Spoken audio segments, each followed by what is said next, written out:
Херпетолог е оној кој ги истражува влекачите. Денес наш гостин Боголюб Стариовски. Добро утро и добре ни дојдовте. Змиите се појавија. Добро утро. Па време име. Ах, тие змии. Меѓутоа, вие си немате гајле, немате апсолутно никаков страв, знаете како да се поздравите, дури може би со нив да им кажете добро утро, како сте, за разлика од нас, каде што би, и ако не сме трчале толку време да ни мери некој во моментот колку трчаме, не знам како ќе излезе. Ова е периодот на змијарите кои ги тријат раците. Да, јас Сузе може ли да споделам нешто со нашиот гостин, затоа што сме разговарале и ова ќе биде една интересна, па не е приказна, е вистина, за сите наши гледачи да слушнат од мојот крај. Постоел човек кој со свирка ги повикувал смоковите и се дружеле. И со тој свиреш, сите смокови околу него и така си седат и се дружат инаку. Тоа најверојатно е оние кои што си го знаат нивниот јазик и како што го знаете и вие. Тоа е возможно и вистинито? Јас сум слушнал за многу такви луѓе низ целата територија на државата. Постоја, значи. Никогаш не сум имал прилика да запознам некој, вообичаено тоа биле постари луѓе. Така е. Морам да кажам, за жал, јас тоа не го знам, добро би ми дошло во работата, меѓутоа не ја знам таа техника. Да, во минатото било така, во право сте и ова е една, да не го споменувам сега името на човекот, меѓутоа сите од крајот знаат дека тој тоа го правил. Со своји очи го гледале и го виделе. Измиите покажуваат послушност кон авторитет. Ако им го знаеш јазикот, ако бегаш од нив. Сите суштества ги восприемаат енергиите во суштина, па и змиите така. Понекога, спротивно на тоа што луѓето мислат дека тие се многу агресивни или има тенденција да дојдат и да касат, не е така. Секоја змија си има свој ден. Не можете да направите резка граница дека некој вид е добро наклонет, а другиот лошо наклонет. Сите се суштества кои реагираат соодветно во соодветни ситуации, како и впрочем ние луѓето. Така, времето се стопли. Боголюб, вие сте, како што рече и Слободанка, експерт за водоземци и влекачи. Влекачи, да. Да. Змијата како животно, како влекач, претпоставувам дека никому пријатно вака, особено на оние кои не се љубители на влекачи, не природно, нема ни дојде убаво чувство ако ја видиме на место каде што не ја очекуваме, но добрата страна на приказната е тоа што кај нас нема змии опасни по животот на човекот, нели? Вака, една мала исправка, има една змија која навистина ако ве каснем вашето здравје во сериозна загрозеност. Во нашите краишта, Да, тоа е поскокот. Иако имаме 5 видови на отровни змии, поскокот е една од тие 5. Другите видови немаат потентни отрови за да има директна опасност по човековото здравје. Не значи дека ако ве каснат, дека не треба да одите на лекар, на доктор. Меѓутоа, од поскок каснувањето навистина представува директна опасност кон здравјето за човекот. Многу често поставувано прашање колку време имам. Немаме ние змии кои, како во некои други тропски земји, имаат потентни отрови, па да речеме треба да бидеме со многу брзи реакции, по пример од половина час или нешто слично. Кај нас поскокот има потентен отров, меѓутоа имаме доволно време за да стигнеме до најблискиот поголем медицински центар, каде што ќе можеме да побараме медицинска помош. Освен оние случаи каде што ако човекот е алергичен на отровата, тоа никош нема да го знаете. Се додека не се случи, да. Тогаш тие луѓе се навистина во загрозувачка состојба и треба што е можно поскоро стигнат во медицински центар. Какви типови на змии може, освен поскокот? Еве, пред 2-3 дена веќе на порталите видовме информација дека низ Скопје, низ главниот град во Карпош населба се забележани змии, некаде дури и на тераси. Морам да признам, пред вчера прочитав на еден портал нешто што во изминатите 27 години досега не сум го слушнал, корисни и некорисни змии. Такво нешто не постои. Сите суштества и змиите меѓу нив, вклучително се дел од природата и сами по себе се корисни. Мојот дедо велеше: синко, ако не се змиите, глувците ќе ни ги изгризат ушите. Тие се природните контролори, особено на популациите на глодачи, глувци и стаорци, кои што во суштина се специализирани да ги ловат. Како еден куриозитет, една мачка не е толку успешна во ловење на глушец колку што една змија. Од друга страна, во Македонија имаме едно, во рамките на поставеноста наша во Балканот, имаме еден богат диверзитет со 16 видови на змии, од кои, како што веќе споменав, 5 се отровни, сите останати не се отровни.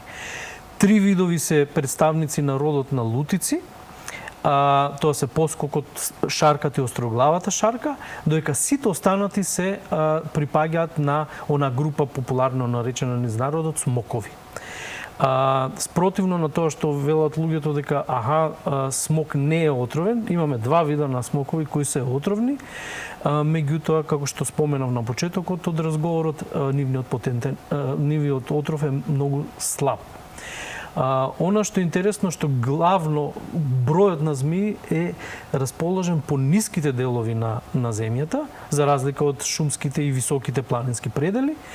Па од тука градовите во нашата земја, бидејќи се на некоја надморска висина до кај 700-750 метри, освен Крушево, се навистина имаат поголем број на видови кои може да се сретнат. Она слика која за гледачите, која прострои сега пред некој ден од населбата Карпош, се работи за смок. Значи, безопасна е. Генерално отровниците не се во урбаните средини. Зошто? Заради тоа што ниту една змија не сака да има висока активност на човекот. Меѓутоа, како за пример, ќе земам градот Скопје, течението на реката Вардар, како и на одредени делови, нели градот не е идеален круг каде што можеме да бидеме, нели има простори каде што ти може да навлезат и во градското подрачје, пред се смокови, и се случува, и по многу често ми се има случано да земам примероци, да спасувам примероци условно од кеот на Вардар, па во некои населби кои гравитираат во близина на реката и така натаму. Како реагираат граѓаните? Имаме ли ние доволно едукација во земји каде што и климата е причина за да има што повеќе влекачи и змии? Мислам дека луѓето се малку повеќе упатени за тоа како треба да реагираат. Како реагираат луѓето кога ви се јавуваат вас? Панично. Оно што е интересно, што во изминативе можеби 10 години наназад, оно што го нарекуваат климатолозите климатски промени се случува и кај нас. Тоа змиите се рефлектира на змиите пред се затоа што имаме нагли заладување и нагли затоплување. Значи не е како години наназад кога постепено од зимскиот период се преоѓаше со зголемување на температурата кон пролет, него сега имате периоди на нагли затоплување, нагли заладување и од тука, особено во пролетниот период на змиите им е важно кога излезат од зимскиот сон да се подготват за процесот на репродукција. Значи тие гладувале буквално 6 месеци, мора да интензивно се хранат и се подготвуваат за размножување. Од тука, кога имате периоди на затоплување, па заладување, па повторно затоплување, фреквентноста нивна, појавноста нивна во природата е малку понагла. Значи, зборуваме дека имаме поголеми шанси да ги видиме во тој период, заради тоа што едноставно ги користат сите топли прилики за да може да ги надополнат нивните животни циклуси. Од тука немаме зголемен број на змии, ниту пак имаме, како што понекогаш во медиумите се кажува, наезда на змии. Нема ништо такво, едноставно се говори за адаптација нивна кон климатските промени. Оно што е интересно, што кај нас луѓето малку реагираат панично во присуство на змија, само заради тоа што немаме соодветна едукација. Како многу често го кажувам примерот со Сиднеј, Австралија, во градското подрачје се случува да имате тајпан кој е втора, трета змија по отровност, по потентност во светот, меѓутоа паниката таму не постои затоа што луѓето знаат што треба, први знаат да препознаат дека се работи за змија која може би, значи не секој знае да препознае, ама може би е и отровна и повикуваат соодветни служби. Кај нас немаме едукација и за жал немаме служби кои истите тие би можеле да ги заловат и да ги ослободат на соодветно живеалиште. Така е.